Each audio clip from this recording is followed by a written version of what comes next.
Clases de palabras, el sustantivo.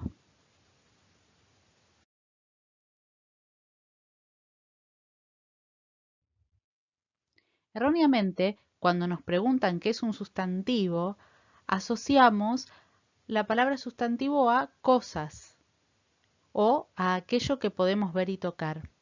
En realidad, si vamos a definir la palabra sustantivo, tenemos que decir que es la clase de palabra que designa o nombra distintas entidades, personas, objetos, seres, lugares, sensaciones, sentimientos, relaciones.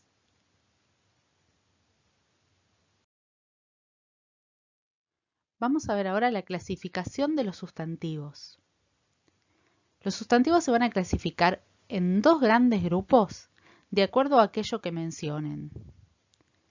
Sustantivos comunes y sustantivos propios. Los sustantivos comunes son aquellos que identifican a las cosas en forma genérica. Nombran en general, por ejemplo, gato, casa, mujer.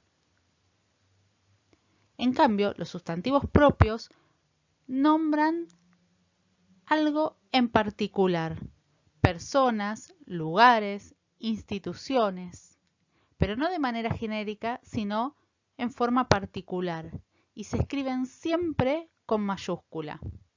Por ejemplo, un nombre de persona, Alicia, Mariana, Javier. Lugares, Catamarca, Venezuela, París.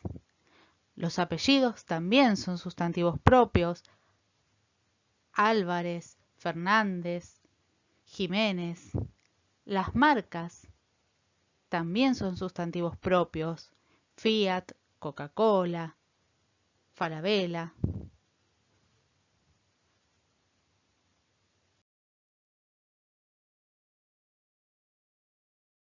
Nos vamos a detener ahora en los sustantivos comunes, porque dentro de los sustantivos comunes vamos a distinguir distintos subtipos. Los sustantivos individuales son aquellos que, estando en singular, se refieren a un solo individuo o elemento. Por ejemplo, perro, abeja, persona, pez. En cambio, los sustantivos colectivos, aun estando en singular, van a hacer referencia a un conjunto de elementos. Por ejemplo, jauría es un conjunto de perros, enjambre un conjunto de abejas, multitud un conjunto de personas, cardumen un conjunto de peces. Es decir, que los sustantivos colectivos, aunque estén expresados en singular, siempre van a dar idea de cantidad. Van a mencionar a un conjunto de individuos o de elementos que pertenecen a la misma clase. Sustantivos concretos son aquellos sustantivos que representan entidades que podemos percibir mediante los sentidos. Por ejemplo, cartuchera, canción, luna. Los podemos percibir por cualquiera de los 5 sentidos. No solamente van a ser aquellos que podemos ver y tocar, como comúnmente asociamos a la idea de sustantivos concretos, sino que podemos percibir por cualquiera de los 5 sentidos. Por ejemplo, una canción no podemos verla, pero la percibimos mediante el oído. La luna no la podemos tocar por un tema de distancia, pero la percibimos mediante la vista. En cambio, los sustantivos abstractos van a designar todo aquello que no podemos percibir mediante los sentidos. Por ejemplo, los procesos, los sentimientos, las ideas o los conceptos. Por ejemplo, enojo, envidia, furia, madurez, literatura, amabilidad, simpatía, simpleza, son sustantivos abstractos.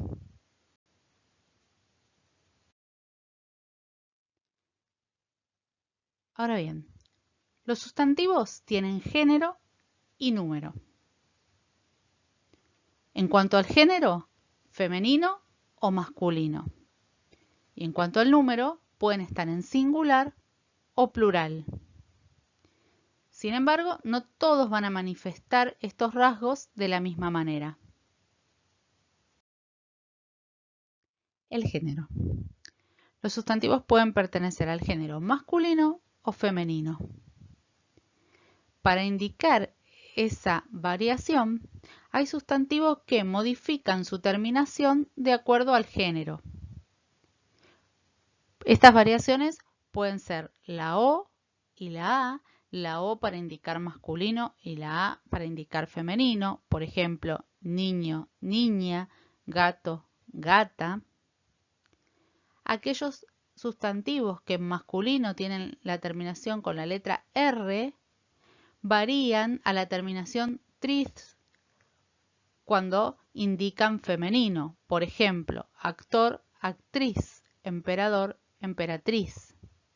Y los que en masculino tienen la terminación E varían a la terminación esa para indicar femenino, por ejemplo, duque, duquesa, príncipe, princesa. Hay también sustantivos que no presentan variaciones, porque expresan siempre un mismo género, por ejemplo, la palabra árbol, que es siempre masculina, porque tienen una misma forma tanto para el género femenino como para el género masculino, por ejemplo, la palabra testigo, la palabra estudiante. Yo varío el artículo, el testigo, la testigo, el estudiante, la estudiante, pero no varía la terminación del sustantivo. Y están también aquellos sustantivos que pueden utilizarse tanto en femenino como en masculino y hacen referencia a la misma entidad. Por ejemplo, la palabra mar, que yo puedo decir el mar o la mar. Si bien en el habla coloquial es más común el uso en masculino, el mar, y la mar se utiliza más en términos poéticos. El número. Los sustantivos también van a variar su terminación para identificar singular o plural. Pueden hacerlo agregando S, por ejemplo, niño, niños, perro, perros, o agregando ES, por ejemplo, tambor, tambores. Aquellos sustantivos terminados en X o en S en palabras con acentuación grave o esdrújula van a mantener su misma forma tanto en singular como en plural. Por ejemplo, tórax o jueves, el jueves, los jueves. Y existen sustantivos que presentan solo una forma singular y no tienen plural, por ejemplo, sed, hambre, o tienen solamente forma en plural y no se dicen en singular, por ejemplo, víveres, nupcias.